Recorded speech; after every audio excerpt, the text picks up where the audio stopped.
Good morning बच्चों। आज का जो वीडियो है इसमें हम उन चीज़ों पर बात करेंगे जहाँ पर बच्चे मैथ्स में परेशानी महसूस करते हैं। हमने ऐसा देखा है अक्सर बहुत से बच्चों को मैथमेटिक्स सब्जेक्ट पसंद नहीं है, वो मैथ्स पढ़ना ही नहीं चाहते। मैथ्स के कुछ विषय ऐसे होते हैं जो क्लास थर्ड से स्टार्ट हो जाते हैं और वो टॉपिक्स आपके जब तक आप मैथमेटिक्स करते हैं तब तक कंटिन्यू रहते हैं, लेकिन क्योंकि बच्चों को उसमें रुचि नहीं होती तो इन विषयों पर वो ध्यान नहीं देते। लेकिन क्लास 8th के बाद 9th में आते सडनली उन्हें फील होने लगता है कि अब मैं मैथ्स पे ध्यान दूं। तो जब वो उस पर ध्यान देने की कोशिश करते हैं, क्लास में ध्यान से सुनते हुए वो 9th के टॉपिक्स ठीक से समझ जाते हैं, लेकिन फिर भी उन्हें अच्छे अंक प्राप्त नहीं होते क्योंकि कक्षा 9 में उन्हें क्वेश्चन अप्लाई करना आ जाता है, फॉर्मूला अप्लाई करना आता है, क्वेश्चन की थोड़ी सी अंडरस्टैंडिंग होती है, लेकिन सॉल्विंग पार्ट में वो मात खा जाते हैं। इस प्रकार अनेक भरसक प्रयास करते हुए भी वो अच्छे अंक नहीं ला पाते और इससे वो हतोत्साहित हो जाते हैं, उनका कॉन्फिडेंस डाउन हो जाता है। उन्हें लगता है इतना कोशिश करके भी मैथ्स नहीं आ रही तो मैथ्स नहीं पढ़ते, हम कुछ और अन्य सब्जेक्ट पढ़ते हैं, कम से कम वहाँ पर ध्यान देने से हमें कुछ नंबर तो प्राप्त होते हैं। तो मैं आपको बताना चाहती हूँ कि बेटे आप कुछ चीज़ें ऐसी हैं, मैं उन टॉपिक्स को लेके चलूँगी यहाँ पर जिन पर जो मिस्टेक्स क्लास 9th के बच्चे आज कमिट कर रहे हैं वो स्मॉल स्टेप्स बताऊँगी जो कॉपी चेकिंग करने के दौरान हम लोग फील करते हैं कि ये चीज़ बच्चे को पता होती तो यहाँ पर वो सॉल्विंग पार्ट भी ठीक कर पाता। तो ये जो मेरा अनुभव है कॉपी चेकिंग के दौरान कि बच्चे किस किस प्रकार की गलती करते हैं, उन चीज़ों को मैं इस वीडियो में कवर करने की कोशिश करूँगी क्योंकि बहुत सारे टॉपिक्स इसमें हो जाएंगे, तो इस वीडियो के 2 पार्ट हमें बनेंगे। साथ ही साथ बच्चों में आपको एक बात और बताना चाहती हूँ कि मैथमेटिक्स वो विषय है कि चाहे आप आगे मैथ्स ना लेना चाहें, कुछ बच्चे कक्षा 10वीं के बाद, कक्षा 10th के बाद मैथ्स को छोड़ देते हैं, लेकिन जब वो आर्ट्स का विषय लेते हैं या कॉमर्स का विषय लेते हैं तब वो कुछ ऐसे विषय लेना चाहते हैं। सपोज आप आर्ट्स में गए, आप इकोनॉमिक्स लेना चाहते हैं, तो इकोनॉमिक्स में स्टैट्स का एक टॉपिक होता है। स्टैट्स एक बहुत इंपॉर्टेंट रोल प्ले करती है। जिन बच्चों को स्टैट्स की या सांख्यिकी की नॉलेज नहीं है वो इकोनॉमिक्स में अच्छा नहीं कर पाते। इसी प्रकार कॉमर्स में भी मैथ्स विषय की बहुत आवश्यकता होती है, साइंस में तो होती ही है। तो मैथमेटिक्स एक ऐसा चीज़ है जिसको आपको सीखना ही चाहिए। इसके अलावा विभिन्न प्रतियोगिताओं में जब आप पार्टिसिपेट करते हैं, कुछ लोग क्लास 10th के बाद भी सोचते हैं कि चलिए हम किसी प्रोफेशनल उसमें जाते हैं, किसी कॉम्पिटिटिव एग्जाम में अपीयर करते हैं। छोटे से छोटे एग्जाम में भी जहां आप जाते हो वहाँ मैथमेटिकल एप्टीट्यूड होता है, तो आपको मैथ्स के क्वेश्चंस में अपीयर होना ही होता है। तो मैथ्स इतना मुश्किल विषय नहीं है, जब जागो तभी सवेरा। तो इस टॉपिक में, इस वीडियो में मैं उन चीज़ों को कवर करूँगी जो मिस्टेक्स हम लोग मोस्टली देखते हैं बच्चों की कॉपीज़ में।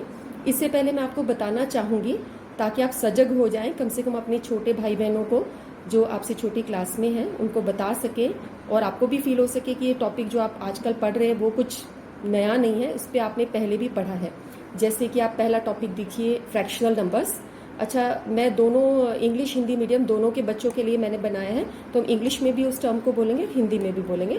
फ्रैक्शनल नंबर्स आप लोग टॉपिक पढ़ते हैं, ये कक्षा 4th में 5th में आप लोग इसको स्टार्ट कर चुके होते हो। फ्रैक्शन नंबर्स क्या होते हैं, भिन्न क्या होते हैं, पिक्टोरियल ग्राफ से आप इसको बनाना सीख जाते हो, टीचर्स कराती हैं। और कक्षा 6th में आने के बाद आप लोग इसमें प्लस और माइनस करना सीखते हो, यानी फ्रैक्शन नंबर्स में कैसे एडिशन करते हैं, कैसे सब्ट्रैक्शन करते हैं। इसमें अच्छे से सीखने के बाद में आप क्लास 7th में मल्टीप्लाई और डिवाइड भी सीखते हो फ्रैक्शन नंबर्स का। तो 6th और 7th तक आपका बिल्कुल आके वो टॉपिक सॉलिड हो चुका होता है। क्लास 4 से शुरू होता है और 7th तक आके आपका कंप्लीट हो जाता है। इसके सब aspects, mixed fractions and everything, comparison of fractional numbers, सब कुछ आप सीख चुके होते हो। तो क्लास 8 से आपके और टॉपिक्स आ जाते हैं और 9th में तो कंप्लीट मैथमेटिक्स होता है। इसके अलावा आप डेसिमल्स पे आ जाइए, दशमलव। डेसिमल्स के अंदर भी आप, ये भी टॉपिक्स ऐसे हैं जो क्लास 6 से पहले आप सीख चुके होते हो, लेकिन अगर हम क्लास 6 की बात करें कि बच्चे थोड़े बड़े हो जाते हैं, यहाँ पर आपको डेसिमल्स का प्लस और माइनस, एडिशन एंड सब्ट्रैक्शन सिखाया जाता है। और क्लास 7th में आप मल्टीप्लाई और डिवाइड करते हो, तो 7th तक आके ये डेसिमल्स भी आपका बहुत स्ट्रांग हो जाना चाहिए। इंटीजर्स की बात करें तो इंटीजर्स वो टॉपिक है जो आप पहली बार क्लास 6th में ही करते हो। इंटीजर्स के अंदर आप नेगेटिव नंबर्स को सीखते हो, तो यहाँ पर भी बच्चे उस पर्टिकुलर टॉपिक पे ध्यान नहीं देते हैं और अन्य चीज़ें करके पास हो जाते हैं, तो इस पे वो ध्यान नहीं देते कि क्या ज़रूरत है। लेकिन ये इंटीजर्स ऐसी चीज़ है जो आपके आगे आने वाले सब चैप्टर्स में पाई जाती है। अगर आप यहाँ पे कमज़ोर हो तो आप बहुत सारी चीज़ों में मिस्टेक्स कमिट करते हो। तो हम इस टॉपिक में इस वीडियो में इंटीजर्स के भी चीज़ों पे बात करेंगे जहाँ बच्चे मिस्टेक करते हैं, इनके रूल्स को कवर करेंगे। सो ये आप क्लास 6 में ही स्टार्ट करते हो, इससे पहले आपने कभी ये पढ़ा नहीं होता। एल्जेब्रा की हम बात करें तो एल्जेब्रा भी थोड़ा बहुत पहले होता है, और क्लास 6 में इसकी फिर से डेफिनेशन है, फॉर्मिंग ऑफ इक्वेशंस है, एक्सप्रेशंस बनाना, व्यंजक बनाना, और सिंपल सॉल्यूशंस भी होते हैं क्लास 6 में हिट एंड ट्रायल मेथड से। 7th में आके आप सारे लगभग उसके रूल्स कर जाते हो। तो 6th और 7th में आके एल्जेब्रा भी आपकी कंप्लीट होती है, और एल्जेब्रा को 8th में और आगे हायर लेवल पर ले जाते हैं। और 8th और 9th का एल्जेब्रा बहुत कुछ मिलता जुलता है। 8th में बहुत कुछ एल्जेब्रा पे काम करने के लिए है, तो आपको क्लास 7 तक एल्जेब्रा बहुत अच्छे से आना चाहिए, जितना 7 तक सिखाया गया है। इसके बाद डाटा हैंडलिंग भी ऐसी चीज़ है जो क्लास 3 से बच्चे पिक्टोग्राफ में स्मॉल स्मॉल चीज़ों में सीखते हैं, और ये क्लास 4 से आपका स्टार्ट हो जाता है। क्लास 6 में आप बार ग्राफ सीखते हो, डबल ग्राफ, बाल ग्राफ बनाना सीख जाते हो, पिक्टोग्राफ सीख जाते हो 6-7 में, और 8th में आपको लाइन ग्राफ हो जाता है, और 9th में आके हम कार्टेशियन प्लेन पे अपने सारे इक्वेशंस का ग्राफ बनाना सीख जाते हैं। तो डाटा हैंडलिंग ऐसा टॉपिक है जो हम स्टैट्स की बात कर रहे थे इकोनॉमिक्स में, कि ये टॉपिक आपको स्टैट्स की तरफ लेके जाता है। तो और ये बहुत स्कोरिंग भी होता है, अगर आप इस पर ध्यान दो तो बच्चे इसमें बहुत अच्छे मार्क्स लेते हैं। थोड़ा सा ध्यान देने की और ऑब्जर्वेशन की इसमें ज़रूरत होती है। तो ये टॉपिक्स ऐसे हैं जिस पे हम इस वीडियो में बात करेंगे। अब बच्चों, जैसे हम लेते हैं यहाँ पर इस नंबर को हम देख रहे हैं, ये मैंने बहुत छोटा सा नंबर लिया है, लेकिन खास यहाँ पे ध्यान देना है कि यहाँ पे डेसिमल है, आप इसको नोटिस कीजिए। तो बच्चों को ये बोला जाता है कि इसकी प्लेस वैल्यूज़ लिखिए। किसी एक पर्टिकुलर नंबर की भी प्लेस वैल्यू बोली जा सकती है। 4 का प्लेस वैल्यू बताइए, 9 का बताइए, 7 का बताइए, 2 का बताइए। ये क्वेश्चन अक्सर आपके पेपर्स में आता है। और जब डेसिमल स्टार्ट हो जाते हैं तो डेसिमल भी इसके साथ ऐड हो जाता है। तो आप ये देखो कि ये पूरे नंबर को अगर हमें लेना है और मैं हर एक नंबर की यहाँ पे प्लेस वैल्यू लिखूंगी, इसको ऐसे भी बोला जाता है एक्सपैंड करो। आपको ये बोला जा सकता है कि इस नंबर को एक्सपैंड कीजिए या प्रसारित कीजिए। ऐसे करके आपका प्रश्न आता है कि आप इसको प्रसारित करें। तो जब तक बच्चे 6th क्लास में नहीं होते, छोटी क्लासेस में सिर्फ इतने का एक्सपेंशन आता है, और बाद में जब आप डेसिमल सीख जाते हो तो ये एक्सपेंशन भी आपको समझना चाहिए टोटलिटी में। जैसे अगर आप इस नंबर को लिखते हो तो ये यूनिट नंबर होता है, ये 4 × 1 होता है। This is 4 × 1 unit place. 9 को देखोगे so this is tens place, इकाई, दहाई, सैकड़ा, हजार, यूनिट, टेंस, हंड्रेड्स, 1000, 10,000, इस तरीके से नंबर होता है। तो 9 × 10 करके ये 90 हो जाएगा आपका। इसको आप लोगे सो दिस विल बी 7 × 100, और ये आपका हो जाएगा 2 × 1000, क्योंकि 1000 प्लेस पर है। तो अगर मुझे सिर्फ इतने नंबर का लिखना होता है तो हम इसको एक्सपैंड करके लिखते हैं 2000, क्योंकि ये आपका 2 × 1000 हो गया। नेक्स्ट नंबर को आप प्लस करते हो, क्योंकि ये सारा नंबर आपका तब बनेगा जब आप इसके अंदर 700, 7 × 100 जोड़ेंगे। 9 × 10 इज 90, और फिर +4। अब आप देखिए बच्चों, इसको अगर आप ऐड करोगे 2000 + 700 + 90 + 4, तो आपके पास ये नंबर आएगा। तो एक्सपेंशन के बाद जो आपको चीज़ मिलती है उसको एडिशन करके आपको ये चीज़ मिलनी चाहिए। This number and this number is totally same. लेकिन अगर आप डेसिमल प्लेस पे आ जाते हो, सो दिस इज 5/10, 5/10, या हम इसको बोलते हैं 5 tenths,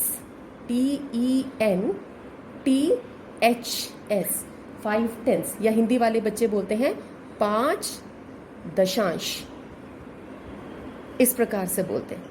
इसमें आप 5 को 10 से डिवाइड कर दो। यहाँ पे नंबर 10 इंक्रीज हो रहे हैं, ठीक है। यहाँ पर 10 डिनोमिनेटर में हो रहे हैं, तो यहाँ पे एक्चुअली नंबर आपका डिक्रीज हो रहा है।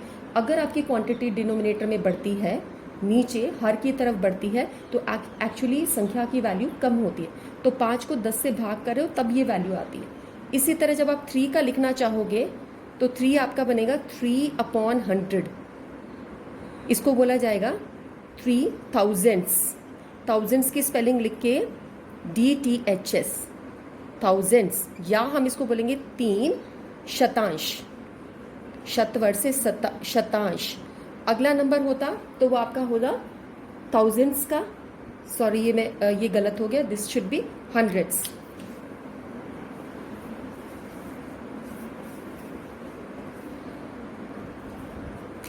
हाँ बच्चों, आप देख सकते हो मैंने इसको करेक्ट कर दिया, गलती से मैंने इसको थाउजेंड्स लिख दिया था। थाउजेंड्स इससे अलग, अगर हम यहाँ पर एक 2 प्लेस पे जैसे एक और ले लेते तो ये नेक्स्ट वाला नंबर आपका हो जाता 2/1000 या 2000 या 2000वां। हिंदी वाले बच्चों के लिए 2000वां, थाउजेंड्स, 2000 एंड, या इसको हिंदी वाले बच्चे बोलेंगे 2000वां। हजारवा,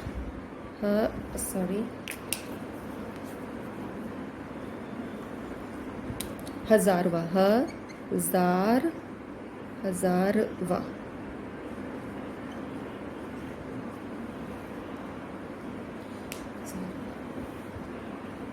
ठीक है, इस प्रकार से हम देख रहे हैं यहाँ पे कि आपका ये 2000 हो गया, ये 700 हो गया, ये 90 आपका, और ये 4, और ये आपका 5/10 है, ये 3/100 है, और ये 2/1000 है।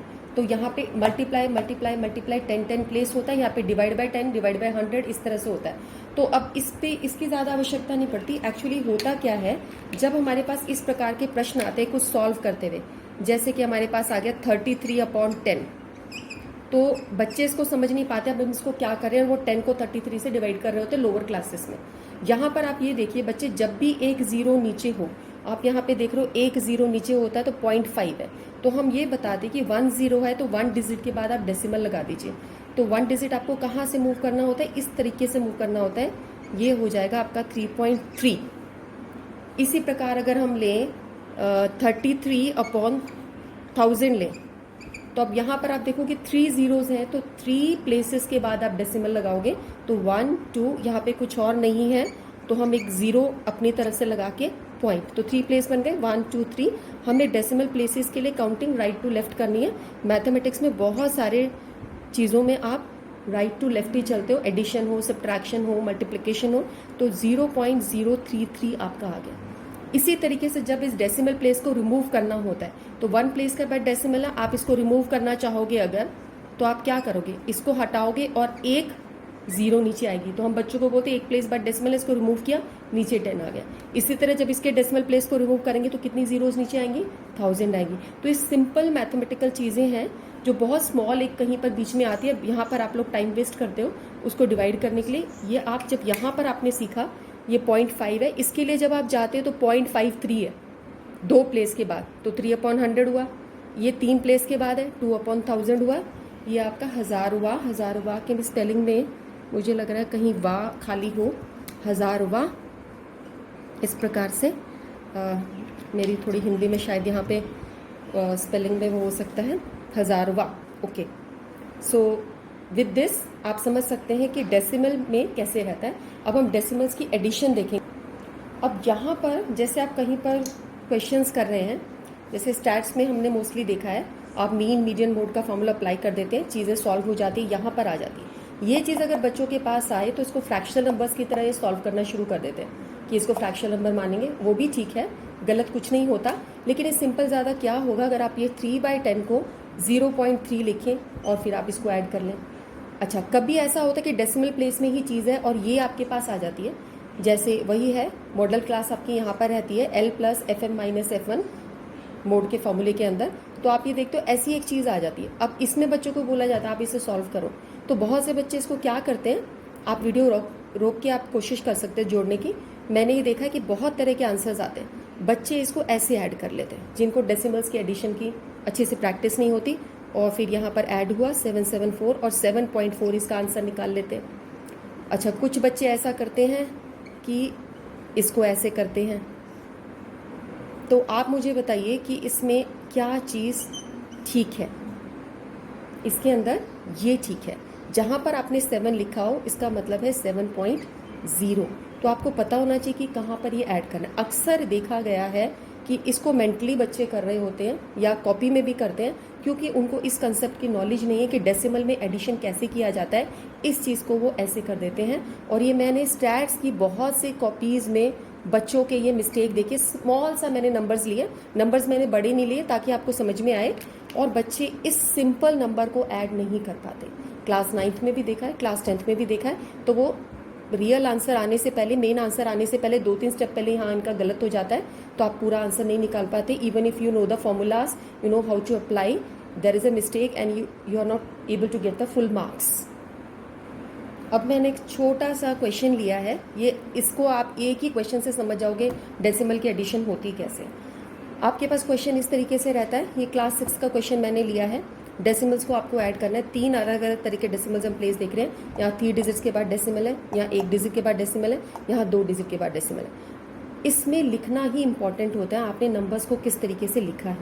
तो देखिए, जैसे मैंने पहला नंबर लिखा 0.007. अब नेक्स्ट नंबर जो मुझे लिखना है 8.5. इसके लिए आपको करना क्या है, इस नंबर को उठा के इस तरीके से लिखिए कि डेसिमल के नीचे डेसिमल आए. तो अब अगर मैंने डेसिमल यहाँ लिखा तो मुझे 8 यहाँ लिखना पड़ेगा और 5 यहाँ, तभी ये 8.5 रहेगा. अब जो जगह खाली रह गई डैश डैश, वहाँ पर हम इसको 0 लिख सकते हैं, या डैश छोड़ दीजिए, या आप इसकी जगह 0 लगा सकते हैं. नेक्स्ट नंबर है 30.08. तो अब 30 आप डेसिमल को यहाँ लिखेंगे. अब 30 कैसे लिखा जाएगा, 0 और 3, ये 30 बना. 0.8 कैसे लिखा जाएगा, 0.08.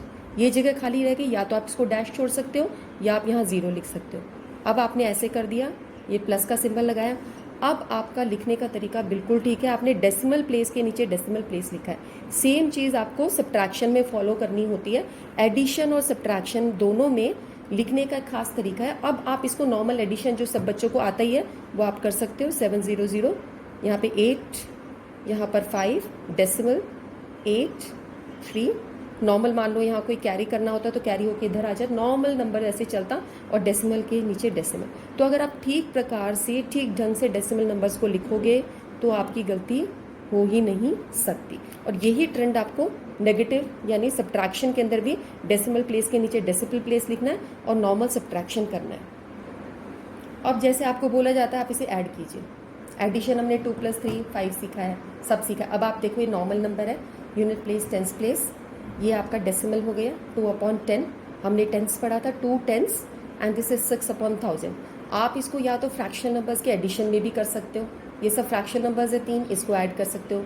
और ज़्यादा ईजी रहेगा अगर आप इसको डेसिमल की नॉलेज में आप करोगे. कैसे, इसको 23 लिखो प्लस 2/10 को हम 0.2 लिख सकते हैं, 0.2 लिख दिया. और 6/1000 को हम क्या लिख सकते हैं, 3 डिजिट्स है, 3 ज़ीरोज़ है, तो 6 प्लेस के 3 प्लेसेस के बाद 3 प्लेस कैसे बने, 6 1 2. यहाँ से आप देखोगे तो 1 प्लेस, 2 प्लेस, 3 प्लेस के बाद डेसिमल लगा दिया, तो 6.006. ये आपका, हमने इसको कन्वर्ट करके लिखा 2/10, 1 प्लेस के बाद डेसिमल.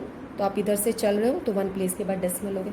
अब इसको ऐड करना है. इसको ऐड कैसे करोगे, 23 यहाँ लिखा, 0.2 यहाँ लिखा. 23 मीन्स 23.0, क्योंकि इसका टेंस और हंड्रेड्स वाला हिस्सा नहीं है, सिर्फ यूनिट प्लेस है और टेंस प्लेस है. इस नंबर को हम पीछे चाहे कितनी ही ज़ीरोज़ इसके पीछे लिख सकते हैं. तो हमने इसको 23.0 लिखा, 0.2 ऐसे आ गया, 0.006. अब जो जगह आपको खाली दिख रही हैं, या तो आप उस पर डैश लगा दीजिए या आप 0 लिख सकते हैं, और आप नॉर्मल इसको ऐड कीजिए तो 23.206. आप इस नंबर्स पे जब प्रैक्टिस करते हो क्लास 6 में, आपको डेसिमल प्लेस सिखाया जाता है, तो आप ऑटोमेटिकली समझ जाते हो एक जैसे क्वेश्चंस करते हुए कि इसको हमें कैसे लिखना है. बच्चों को पता होता है डेसिमल के एक्सरसाइज में है, तो 23 हो गया, ये 1 प्लेस के बाद डेसिमल है, तो ये क्या है, ये क्या है, 2 टेंस है, तो 2 टेंस को 0.2 लिखा जा सकता है. 100 प्लेस है ही नहीं यहाँ पे, 2/100 वाला, अपॉन 100 वाला कोई पोर्शन नहीं है यहाँ पे, तो यहाँ पे ये वाली जगह खाली रह जाएगी, तो हम क्या लिख देंगे, 0. और 6/1000 6. तो हम इसको मेंटली भी कर लेते हैं, ये मैंने आपको लॉजिकल बताया है. क्लास 6 में बच्चे इस क्वेश्चन को अटेम्प्ट कर रहे होते हैं, क्योंकि सिमिलर क्वेश्चंस होते हैं, वो समझ जाते हैं 100 प्लेस मिसिंग है, 0 लगा लो, लेकिन उनको प्रॉपर अंडरस्टैंडिंग नहीं होती. बाद में वही जब एडिशंस में आता है तो वो घबरा जाते हैं कि हम एडिशंस कैसे करें. ये ही आपका टॉपिक होता है बेटा कि 2/10, एक टेंस प्लेस आपका डिनोमिनेटर में इंक्रीज होता चल. अब हम मल्टीप्लाई के छोटे छोटे क्वेश्चंस लेते हैं. जैसे 23 को 4 से मल्टीप्लाई करना आपको आता है, 4 3 = 12, 2 1 कैरी, 4 2 = 8 और 1 92. ये आपका आ गया. लेकिन यही चीज़ अगर डेसिमल प्लेस में होती है, हम बच्चों को बताते हैं थोड़ी देर डेसिमल को भूलो, आप 23 को 4 से नॉर्मल मल्टीप्लाई करो, तो नॉर्मल मल्टीप्लाई करने में क्या आया था, 92. अब आप डेसिमल प्लेस को कंसिडर करो, एक डिजिट के बाद डेसिमल है तो आप भी यहाँ एक डिजिट के बाद डेसिमल लगा देंगे, यानी 9.2 इसका आंसर आ गया। तो आपको सिर्फ इतना पता हो कि हम नॉर्मल मल्टीप्लिकेशन करें और डेसिमल प्लेस ऐसे लगा दे तो आपका नॉर्मल हो गया, कोई घबराने वाली बात ही नहीं है। अच्छा, अगर ऊपर भी एक डेसिमल आ गया तब आप क्या करोगे, इसको भी 23 और 4 को जैसे ये मल्टीप्लाई किया ऐसे नॉर्मल मल्टीप्लाई कर लो। अब आप क्या करते हो, इसमें यहाँ पे एक प्लेस के बाद डेसिमल है, यहाँ पे एक प्लेस के बाद डेसिमल है, टोटल कितना हो गया 2। तो अब 2 प्लेस के बाद डेसिमल लगा दो, 12.92 और 0.92। ये स्मॉल टेक्निक हम बच्चों को बताते हैं, बहुत ज़्यादा अंदर के कॉन्सेप्ट में जाए बगैर कि इस तरीके से आपका काम हो सकता है।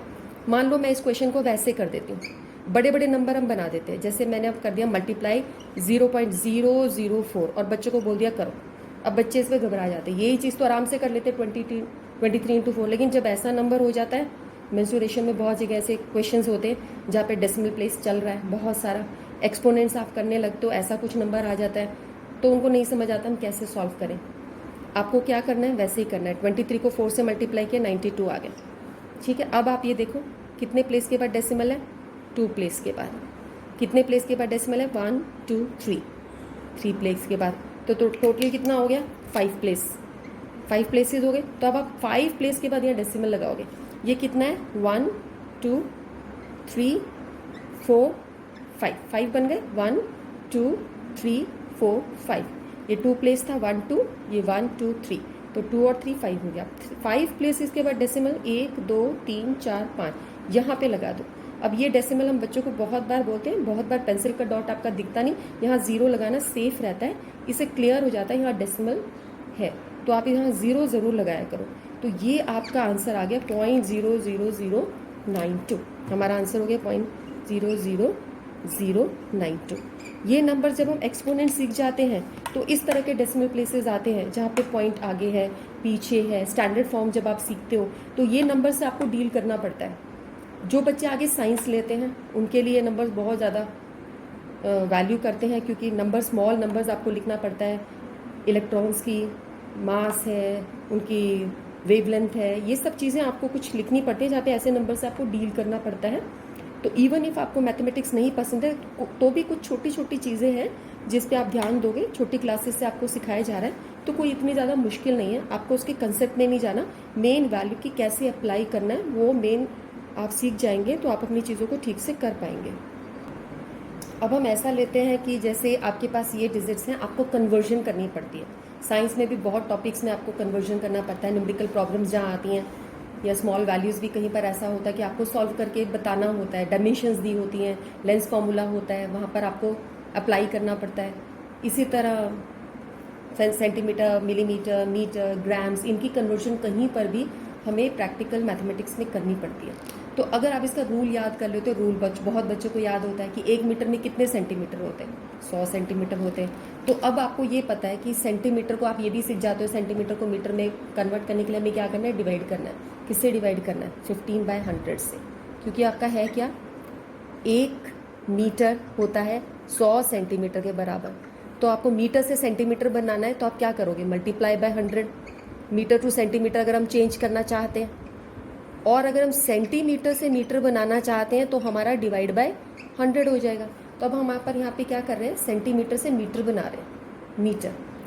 जब भी स्मॉल क्वांटिटी से, आप एक रूल, गोल्डन रूल और याद कर लीजिए, बिग क्वांटिटी से आपको स्मॉल क्वांटिटी में चेंज करना है, बिग क्वांटिटी से स्मॉल क्वांटिटी में चेंज करना है तो हम मल्टीप्लाई करते हैं। लेकिन अगर उल्टा करना है, स्मॉल क्वांटिटी से बिग क्वांटिटी में इधर जाना है तो हम डिवाइड बाय 100 करते हैं। ये हर चीज़ के लिए अप्लाई करता है, आपको साइंस में बहुत अप्लाई करना पड़ता है, मैथ्स में तो होता ही है हर जगह। तो अब हम सेंटीमीटर को मीटर बनाने के लिए 100 से डिवाइड करेंगे। अब ये डेसिमल्स की नॉलेज थी आपको, इसको स्मॉल, अब नंबर में कैसे लिखोगे, हमें ये डेसिमल्स, हम डेसिमल को यूज़ कर सकते हैं, 2 ज़ीरोज़ के बाद है तो आप क्या करोगे, 2 प्लेस के बाद डेसिमल लगा दोगे, तो 5 1 प्लेस 2 प्लेस, तो आ गया आपका 0.15 हो गया ना इजीली। तो आप देख रहे हो कि डिनोमिनेटर आपका खत्म हो गया, डिनोमिनेटर आपका रहता है तो आपको परेशानी होती है। अब इसी तरीके से जब मिलीमीटर को आपको सेंटीमीटर में चेंज करना है, मिलीमीटर और सेंटीमीटर का क्या रिलेशन होता है, 10 मिलीमीटर इक्वल टू 1 सेंटीमीटर। तो अब मैं क्या कर रही हूँ, स्मॉल क्वांटिटी से बिग क्वांटिटी में चेंज करें, तो स्मॉल से बिग में जाने के लिए हमने क्या किया था, डिवाइड। तो डिवाइड बाय यहाँ पे क्या होगा, डिवाइड बाय 100 करेंगे नहीं, क्योंकि अब यहाँ पे रिलेशन किसका है, 10 centimetre equal to 10 millimetre equal to 1 centimetre. तो यहाँ से यहाँ पे जाने के लिए आपको 10 से डिवाइड करना पड़ेगा। तो आप क्या करोगे, 5/10 और इसको डेसिमल प्लेस में चेंज करोगे तो 0.5 सेंटीमीटर। इसी तरह ये जो आपका था 0.15, हमने इसको मीटर में चेंज किया था, मीटर। अब इसी तरीके से आप आ जाइए 8 मीटर। 8 मीटर को हम करते हैं किलोमीटर, 8 मीटर को किलोमीटर में चेंज करना है। तो मीटर और किलोमीटर का क्या रिलेशन होता है, 1 किलोमीटर इक्वल टू 1000 मीटर। ये किलो वर्ड जहाँ पर भी आएगा ये 10 की पावर 3 यानी 1000 के इक्वल होता है किलो वर्ड। किलोमीटर, किलोग्राम के सिग्निफाइज 10 की पावर 3। एक्सपोनेंट जहाँ पर आप सीखते हो वहाँ पे 10 की पावर 3 आप ये देख सकते हो कि 1000 के इक्वल होता है। तो अब आपको क्या करना है, यहाँ पे मीटर से किलोमीटर बनाना है। तो स्मॉल क्वांटिटी से कहाँ जाना है, big quantity. Metre is a smaller quantity, kilometre is a big quantity. तो जब हम स्मॉल से बिग में जाते हैं तो हम क्या करेंगे, डिवाइड करते हैं। तो यहाँ पर आप डिवाइड करोगे 8/1000। तो 8/1000। अब इसको फिर डेसिमल फॉर्म में चेंज करो, बिकॉज सॉल्विंग पार्ट में आपके पास डिनोमिनेटर रहता है तो आपको परेशानी होती है क्वेश्चन सॉल्व करने में, तो उसको फटाफट से डेसिमल फॉर्म में चेंज कर देना चाहिए। तो 8, अब 3 डिजिट्स के बाद आपको डेसिमल लगाना है। 1 हुआ, 2, 3, ये बन गया। और मैंने कहा था इसके आगे एक 0 ज़रूर लगा देगा। अब हमने कहाँ से कहाँ चेंज किया है, किलोमीटर। यहाँ पर आप एक ध्यान देखिए कि मैथ्स में अगर आप जैसे यूनिट चेंज कर रहे हो, पीछे यूनिट नहीं लिखोगे, साइंस में भी, तो इसके हाफ मार्क्स टीचर काट लेती है। आपने 0.15 लिख के छोड़ दिया, मीटर नहीं लिखा, आपके आधे नंबर कट जाएंगे। तो ये यूनिट लिखना बहुत इंपॉर्टेंट होता है। इसी तरह क्विजेज में भी जहाँ पार्टिसिपेट करते हो यूनिट बोलना बहुत ज़रूरी होता है। इसी तरीके से अगर आपको 2 ग्राम को किलोग्राम में चेंज करना है तो किलो मैंने आपको क्या बताया था, 10 की पावर 3। तो यहाँ पर हम इसको 2 को 1000 से चेंज करेंगे और भी बिल्कुल इसके जैसा क्वेश्चन है। आपका आंसर आ जाएगा 2, 3 प्लेस के पास 1, 2, 3 और ये आपका हो गया kg। तो ये चीज़ ऐसी है कि आपने छोटी क्लासेस में सीखी है, 6 में एक्सटेंसिव क्वेश्चंस है इनके, और आप ध्यान नहीं देते हो या देते भी हो तो भूल जाते हो। ये चीज़ें आपकी जब तक आप मैथमेटिक्स कर रहे हो, जब भी साइंस कर रहे हो, ये चीज़ें मैं हर जगह, आप आर्किटेक्ट लाइन में चले जाते हो, आपको डायमेंशंस लेनी पड़ती हैं, तो ये आपको अप्लाई करना ही पड़ता है। तो डेसिमल नंबर से इतना डरना नहीं चाहिए। हमने बहुत कोशिश की डेसिमल्स का एक डिवाइड पोर्शन, मोस्टली मैंने आपको जीरोज़ वाले ही लिए हैं। एक हम दूसरा क्वेश्चन और ले लेंगे। तो डेसिमल का हमने सारा टॉपिक कवर कर लिया। एडिशन करते हुए आपको पॉइंट्स को एक के नीचे एक लिखना है, डेसिमल को सेम सब्ट्रैक्शन के अंदर है। मल्टीप्लाई हमने आपको दिखा दिया, डिवाइड आप देख रहे हैं। और एक क्वेश्चन और ले लेते, जैसे आपके पास ही है 20.5 को 5 से डिवाइड करना है, तो अब आप इस सिंपल फॉर्म में आपको चेंज करना आता है। 5 से कैंसिल करेंगे, 5 4 ज़ा 20। अब ये पूरा कैंसिल हो गया, पॉइंट स्टार्ट हो गया, तो आप पॉइंट इसके बाद लिख सकते हो। और 5 1 ज़ा 5, इसका आंसर आ गया 4.1। अगर आपके पास ऐसा हुआ 20.5 और 0.5, तो यहाँ पर आप क्या करोगे, जब दोनों जगह डेसिमल हो, ऊपर डेसिमल है तो भाई जहाँ भी स्टार्ट हुआ है, जैसे 42.3 है, आप इसको 2 से डिवाइड कर रहे हो सपोज, या 3 से कर रहे हो। 3 1 ज़ा 3, 12 आ गया, 3 4 ज़ा 12।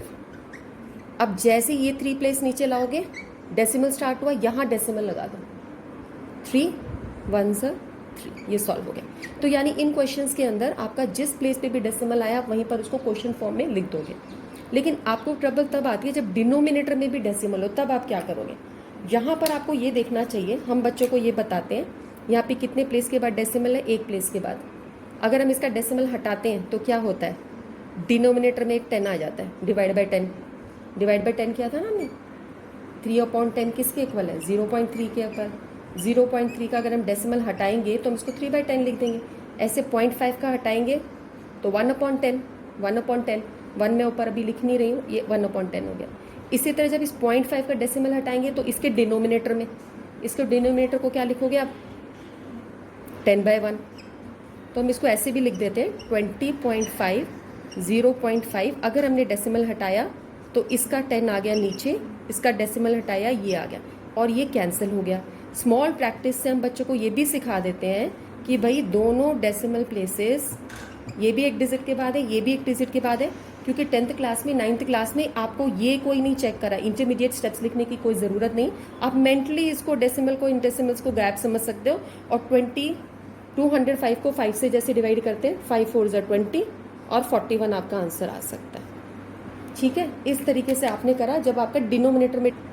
अब सपोज ये आ गया आपके पास क्वेश्चन, ये है इस तरीके से, यहाँ ऊपर तो एक प्लेस के बाद डेसिमल है, इसका डेसिमल रिमूव करो तो ये आ जाएगा अपॉन 10, ऊपर से डेसिमल क्योंकि एक डिजिट के बाद था, और यहाँ पर 1 2 3 डिजिट के बाद है, इसका डेसिमल रिमूव किया तो ऊपर कितनी जीरोज आ जाएंगी, 1 2 3, 1 2 3 का जीरो का मतलब क्या हुआ 1000। अपने आप में जीरो की कोई वैल्यूज़ नहीं होती, आप इस तरीके से करोगे। अब ये डेसिमल प्लेस आपका ख़त्म हो चुका है, हम इसको ऐसे लिख सकते हैं, आगे वाली जीरोज़ की कोई वैल्यू नहीं है, हम इसको खाली 2 लिख सकते हैं। यहाँ पर आप इसको सॉल्व भी कर सकते हो, 1 0 से 1 0 कैंसिल, ये आपका 100 आ गया।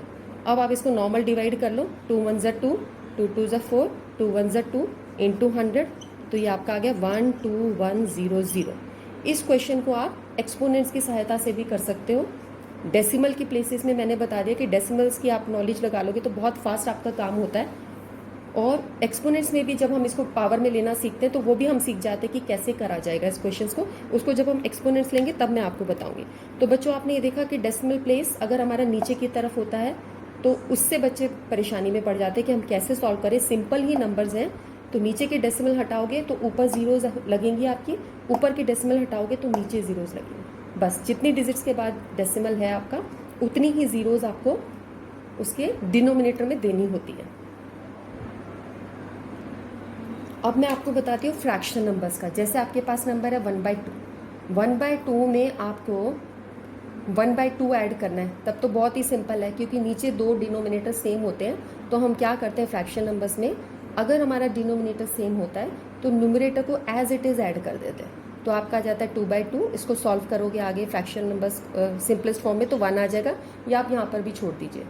तो ये क्या होता है कि अगर अंश और हर अगर समान है, अगर डिनोमिनेटर सेम है, डिनोमिनेटर सेम या हर समान है, तब ये प्रश्न बहुत ही आसान है, सीधा न्यूमरेटर्स को ऐड किया। क्वेश्चन कब टफ होता है, जब हमने ऐसा क्वेश्चन देखा। मैं सिंपल नंबर से ही ले रही हूँ ताकि आप रूल्स को समझ सको। यहाँ पर आप देख रहे हो दोनों के डिनोमिनेटर अलग है, तो अब यहाँ पर आप इसको बच्चे क्या करते हैं 2/5 कर देते हैं, ये लिख देते हैं, विच इज़ वेरी रॉन्ग, ये बिल्कुल गलत है। बच्चों को ये ऐड करना नहीं आता, वो ऊपर को ऊपर से ऐड करते हैं, एडिशन पे ध्यान रहता है, ऊपर को ऊपर से ऐड कर दिया, नीचे को नीचे से। या यहाँ पर भी टीचर का सुना था तो ये समझा कि ये नंबर तो ऐसे ही आ जाता है और ऊपर वाले नंबर ऐड हो जाते हैं। ठीक है, आधी अधूरी बात सुनते हैं, अटेंशन नहीं होता, तो ये ऐसी मिस्टेक्स होती है। यहाँ पर टीचर जब आपको पढ़ाती हैं तो वो आपको ये बोलती हैं बच्चों डिनोमिनेटर को सेम होना चाहिए। तो अब इसको सेम बनाने के लिए हम क्या करें, कोई ऐसा नंबर ढूंढो कि ये दोनों नंबर सेम हो सके। तो मैं अगर इसको 3 से मल्टीप्लाई करूँगी तो ये 6 बन जाएगा, अगर मैं इसको 2 से मल्टीप्लाई करूँगी तो ये 6 बन जाएगा, दोनों सेम हो जाएंगे 6 6। ठीक है, तो अब अगर मैं नीचे 3 से मल्टीप्लाई कर रही हूँ तो मुझे ऊपर भी 3 से मल्टीप्लाई करना पड़ेगा, ये रूल है, ताकि इसकी वैल्यू चेंज ना हो, हाफ की वैल्यू चेंज ना हो। उसी नंबर से हमने डिवाइड भी कर दिया, उसी नंबर से मल्टीप्लाई भी कर दिया। ठीक है, आपको जो नंबर आपने नीचे ढूंढा उसी नंबर से आपको ऊपर मल्टीप्लाई करना पड़ेगा। इसी तरीके से यहाँ पे 2 ढूंढा तो आपने इसको ऐसे मल्टीप्लाई कर दिया, तो अब ये आपका नंबर क्या बन गया 3/6 प्लस 2/6। अब ये सेम बन गया आपका, डिनोमिनेटर सेम हो गया तो ऐड होके क्या आ गया आपका, ऊपर वाले नंबर्स हम ऐड कर सकते हैं बिकॉज डिनोमिनेटर इज सेम, तो आपका आ गया 5/6। ये हम ऊपर वाले नंबर्स तभी ऐड कर सकते हैं जब नीचे डिनोमिनेटर सेम हो। सेम ना हो तो उसे सेम करना पड़ता है, किसी नंबर को सर्च करो, उसी से उसको मल्टीप्लाई डिवाइड करो तो आपका हो जाता है। और इन क्वेश्चंस को करने के लिए एचसीएफ एंड एलसीएम भी आप सीखते हैं। ये भी एक बहुत इंपॉर्टेंट टॉपिक है जो क्लास 10th में भी क्वेश्चन आता है बेटे, एक फर्स्ट चैप्टर के अंदर ही एचसीएफ और एलसीएम का क्वेश्चन है जिसमें आपको प्राइम फैक्टराइजेशन की ज़रूरत होती है। प्राइम फैक्टराइजेशन या हम बोलते हैं अभाज्य गुणनखंड, अभाज्य गुणनखंड, जिसको आप क्लास 6 से पहले ही सीख चुके होते हो एचसीएफ एंड एलसीएम को। उसका क्वेश्चन सोचो बच्चों, आपने 5वीं में जो सीखा है वो आपका 10th क्लास में क्वेश्चन ज़रूर आता है बोर्ड एग्जाम में कि इसको प्राइम फैक्टराइजेशन के रूप में इस नंबर को एक्सप्रेस कीजिए। और सिंपल उसको टेबल्स की नॉलेज होनी चाहिए, प्राइम नंबर्स क्या है उसकी नॉलेज होनी चाहिए। ठीक है, इस टॉपिक को हम लेंगे। अभी हम इस पे चल रहे थे, किस पे, फ्रैक्शन नंबर्स। तो अगर मैं फ्रैक्शन नंबर्स में ऐसा नंबर लूँ मल्टीप्लाई करने का, ये मेरा था प्लस का, अगर यही क्वेश्चन मेरा माइनस का हो तो सेम ऐसे ही चलेगा, मल्टीप्लाई करोगे आप ये नंबर 3/6 -2/6 इसी की तरह। ये आपका आ जाएगा 1/6। यानी कि एडिशन के और सब्ट्रैक्शन के रूल्स सेम है इन फ्रैक्शन नंबर्स या भिन्नों में सेम है। लेकिन अगर हमें इस नंबर को मल्टीप्लाई करना होता है तो हम क्या करते हैं, मल्टीप्लाई के अंदर हम 1 को 1 से मल्टीप्लाई करते हैं और 2 को 3 से मल्टीप्लाई करते हैं, हो गया 5 6 2 3 से 6 1 1 जा 1 2 3 से 6, तो ये होता है। लेकिन अगर यहाँ पर डिवाइड हो 1/2 डिवाइड 1/3 क्वेश्चन हो, तब हम क्या करेंगे, डिवाइड हो तो आपको पहले नंबर को वैसे ही रखना है, इस नंबर को आपको मल्टीप्लाई फॉर्म में चेंज करना है। डिवाइड का सिंबल मल्टीप्लाई में बना लो और 1/3 को उल्टा कर दो, उसका रेसिप्रोकल ले लो, व्युत्क्रम ले लो, तो 3/1 आ गया। अब ये आपके मल्टीप्लाई में चेंज हो गया, जैसे ऊपर क्वेश्चन हुआ था ऐसे ये हो जाएगा। 3 1 जा 3, न्यूमरेटर को न्यूमरेटर से किया, डिनोमिनेटर को डिनोमिनेटर से किया, हो गया। तो आपने क्या देखा, फ्रैक्शन नंबर्स में प्लस और माइनस के रूल्स एक जैसे हैं।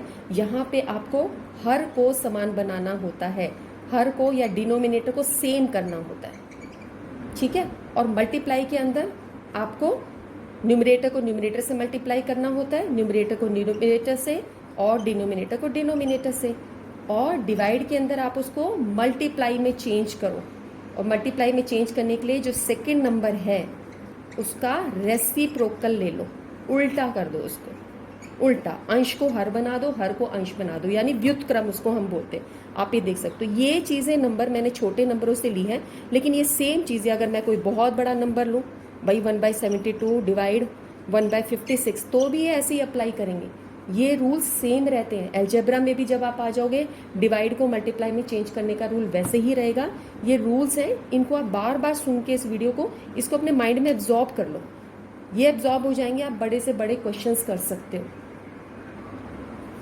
अब बच्चों मैं इस वीडियो को वाइंड अप करने वाली हूँ। ये जो सारा टॉपिक हमने पढ़ा मैं तुम्हें बता रही हूँ कैसे ज़रूरी है। जैसे आप ये देख सकते हो क्लास 10th का मैंने क्वेश्चन लिया है, फॉर्मूला है L + n/2 - f/f × h।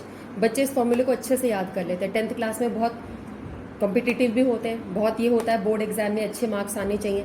ये फॉर्मूला सीख जाते हैं, याद कर लेते हैं, अप्लाई करना भी सीख जाते हैं। बस यहाँ पर आके समझ नहीं आता अब इसको कैसे सॉल्व करें। अब आप देख रहे हो इसको सॉल्व करने में आप क्या देख रहे हो, यहाँ पे डेसिमल नंबर है, डेसिमल नंबर में माइनस हुआ, यहाँ पे इंटीजर्स की नॉलेज होगी, इसको सॉल्व करोगे उसके बाद ये फ्रैक्शन नंबर में कन्वर्ट होगा। फ्रैक्शन नंबर्स में कैसे ऐड करते हैं, साथ में एक नंबर 4 भी चल रहा है, फ्रैक्शन नंबर्स का मल्टीप्लिकेशन कैसे होता है, फ्रैक्शन नंबर का डिवीजन कैसे होता है, जिसके मैंने अभी स्मॉल एग्जाम्पल्स आपको पीछे दिए हैं। आप उसको बाय हार्ट समझ लो कि किस तरीके से होता है। फिर ये सारा सॉल्व करके फिर आपको यहाँ जाना चाहिए। आप देखते हो अक्सर ये चीज़ें जब हम इसको सॉल्व करते हैं डेसिमल फॉर्म में चेंज हो जाती है और उसके बाद इसमें 60 ऐड करते हैं। कुछ बच्चे यहीं से स्टार्ट हो जाते हैं, उनको ध्यान नहीं रहता, बॉडमास का रूल लगता है, तो वो सब गड़बड़ कर जाते हैं। तो आपने सिर्फ एक ही स्टेप करा, एक ही स्टेप पे आपको कितने मार्क्स मिल जाएंगे। तो सोल्यूशन पार्ट जो होता है काफ़ी बड़ा, उसमें आपके नंबर कट जाते हैं। यू गेट ओनली 1 मार्क्स कि आपने भाई अप्लाई फॉर्मूला लिख दिया और अप्लाई कर दिया। तो इसलिए बेटा ये स्मॉल चीज़ें जो मैं बता रही हूँ बहुत ज़रूरी है क्लास 10th और 9th के बच्चों को ध्यान में रखते हुए कि क्या मिस्टेक्स होती है। इसी तरह एक और फॉर्मूला लिया, ये मोड का फॉर्मूला है, बहुलक। मोड के फॉर्मूले में L + f1 - f2 या फॉर्मूला देख रहे हो, इसको समझने की जरूरत नहीं, बच्चे ने अप्लाई भी कर लिया। अब आप देखो यहाँ पे 17 - 9 आप कर दोगे सॉल्व, 34 - 9 - 12 दो माइनस के नंबर्स हैं, यहाँ पे इंटीजर की नॉलेज चलेगी, आपको डिनोमिनेटर सॉल्व करना होगा। उसके बाद ये फ्रैक्शन नंबर में चेंज होगा, फ्रैक्शन नंबर का मल्टीप्लिकेशन, डिवीजन, पूरा solving part and then adding. आप इसको किस तरीके से प्रोसीड करते हो ये आपकी प्रैक्टिस पे डिपेंड करता है। इसी तरीके से आपका एरिया ऑफ द ट्राइंगल का फॉर्मूला आता है कोऑर्डिनेट ज्योमेट्री में, बहुत ही इजी है, लेकिन उसके अंदर पूरा फॉर्मूला अप्लाई करने के बाद ओनली नंबर्स का प्लस और माइनस होता है, तो भी बच्चे उसको गलत कर देते हैं। अप्लाई कर लेते हैं लेकिन नंबर सिर्फ प्लस और माइनस हो रहे हैं, वो उनका नहीं हो पाता। सेकेंड वीडियो में मैं इंटीजर्स टॉपिक लूँगी, आपका थोड़ा सा अलजेब्रा लूँगी, देखते हैं वीडियो की लेंथ कैसे जाती है। उन टॉपिक्स को लूँगी जो क्लास 10th में इंटीजर्स जैसे जैसे मैंने यहाँ देखा कहाँ कहाँ ट्रबल क्रिएट करता है बच्चों के लिए। तो बेटा आप ये हमारे कॉन्टिन्यूटी में वीडियोस बनेंगे, आप इनको ज़रूर ध्यान देना। मेरी कोशिश है कि ये जो मिस्टेक्स हैं आप इन पे ध्यान दो और उन एरियाज़ को अपना स्ट्रॉन्ग बना लो जहाँ पे भी मिस्टेक्स हो सकती हैं आपकी, फिर आप बिल्कुल भी मार्क्स आपके कटेंगे नहीं। आप इस पर थोड़ा सा इस पर वर्क कर लोगे, you will be able to get through. Okay बच्चों, थैंक यू।